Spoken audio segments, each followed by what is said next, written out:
খলিফা হজরত উমর রাদিয়াল্লাহু তাআলা আনহু এর শাসনামলে সমগ্র মিশরবাসী হজরত আমর ইবনে আস রাদিয়াল্লাহু তাআলা আনহু এর হাতে বিজয় লাভ করে। তো মিশর বিজয় হওয়ার পর মিশরবাসী তারা হজরত আমর ইবনে আস রাদিয়াল্লাহু তাআলা আনহু এর নিকটে আসলেন এবং এসে বললেন, হে আমাদের আমির, আমাদের এই নীল নদীর একটা প্রথা আছে, একটা রীতি আছে, যে রীতি ব্যতীত এই নীল নদী প্রবাহিত হয় না। তখন হজরত আমর ইবনে আস রাদিয়াল্লাহু তাআলা আনহু জিজ্ঞাসা করলেন, তোমাদের সেই রীতি বা প্রথা কি, সেটা কি?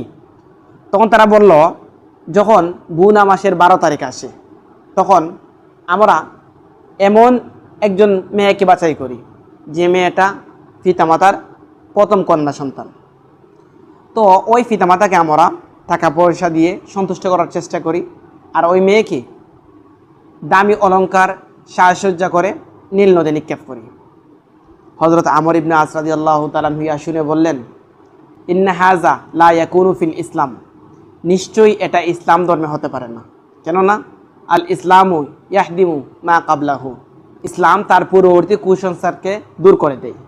অতঃপর মিশরবাসী বুনা, আব এবং মাসরা, এগুলো কিপ্তি সম্প্রদায়ের 3টি মাসের নাম। এই 3টি মাস তারা মিশরে অবস্থান করলো। এই সময়ের মধ্যে নীল নদ কোনো পানি বাড়লও না কমলও না। যখন এই অবস্থা হলো তখন মিশরবাসী তারা মিশর দেশ ত্যাগ করার সংকল্প করলো। এমনকি তারা ওই দেশ ছেড়ে যাওয়ার মোটামুটি প্রস্তুতি গ্রহণ করলো। তখন হজরত আমর ইবনে আস রাদিয়াল্লাহু তাআলা আনহু খলিফা হজরত উমর রাদিয়াল্লাহু তাআলা আনহু এর নিকট চিঠি লিখলেন এবং এই বিবরণ জানালেন। তখন হজরত উমর রাদিয়াল্লাহু তাআলা আনহু পাল্টা একটি পত্র লেখলেন এবং বললেন, আমি একটি কার্ড দিতেছি, ওই কার্ডটা নীল নদীর মধ্যে নিক্ষেপ করবা।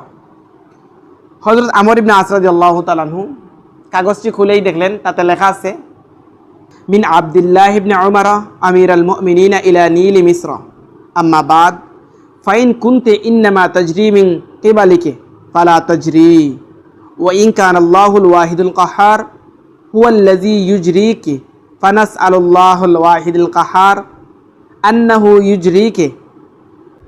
তো ওই পত্রের মধ্যে লেখা ছিল, আল্লাহর বান্দা উমর আমিরুল মুমিনিন এর পক্ষ থেকে নীল নদী, মিশরের নীল নদের প্রতি।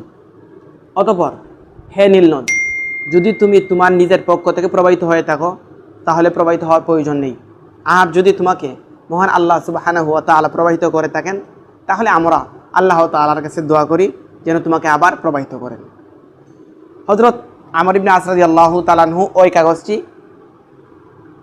ইয়ামুস সালিবের পূর্বের দিনে নিক্ষেপ করেন। এমতো অবস্থায় মিশরবাসী যাওয়ার জন্য, দেশ ত্যাগ করার জন্য মোটামুটি প্রস্তুত। অতঃপর ইয়ামুস সালিব সকালবেলা দেখা গেল এক রাতে আল্লাহ তাআলা ওই নীল নদের মধ্যে 16 গজ পানি বাড়িয়ে দিয়েছেন। সুবহানাল্লাহ। অতঃপর এরপর থেকে মিশরের ওই কুসংস্কার চিরতরে বন্ধ হয়ে গেল। এটাকেই বলে মানে আতা আল্লাহ আতা আহু কুল্লা শাইইন।